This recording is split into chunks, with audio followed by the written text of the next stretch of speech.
Love talking college football with Josh Parcell. You can join him on CFB Country. That's College Football Country, CFBcountry.com. You've got his podcast there and also some insightful articles about his take on college football.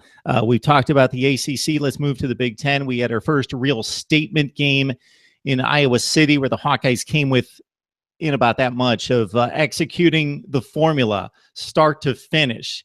Ball control, defense. Man, they must have batted a zillion passes down at the line at Trace McSorley, but when it counted, Saquon Barkley was a little bit too much.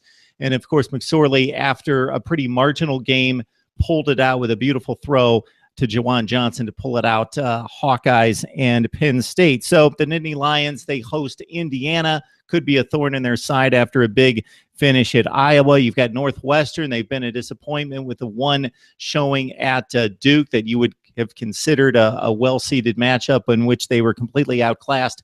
Going to Wisconsin, and maybe the Badgers get tested for the first time this year. Iowa, maybe they let down this week after they put everything into that effort against the Nittany Lions. Going to Michigan State, that showed us that Sparty's not back after losing to Notre Dame by 20. Yeah, this is a tough spot for Iowa. You never like to get behind a team that has such an emotional game like they did last week against Penn State, especially the way it went down in the end with the last-second touchdown from McSorley.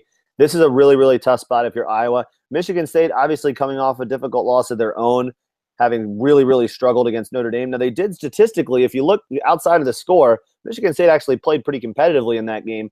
Notre Dame just happened to come out ahead on the scoreboard by a margin that was really not indicative of how the game went. I think the Michigan State is probably the side in this game. I do think the Spartans win this game at home. I don't think Iowa is a fantastic team by any stretch of the imagination. Speaking of statistics, they were outgained by almost 300 yards against Penn State. They just managed to keep the Nittany Lions out of the end zone enough to stay close in that game. So I think that Michigan State is going to get a win this weekend, and the Spartans will start to feel good again after it's been, just a brutal year and a half for them.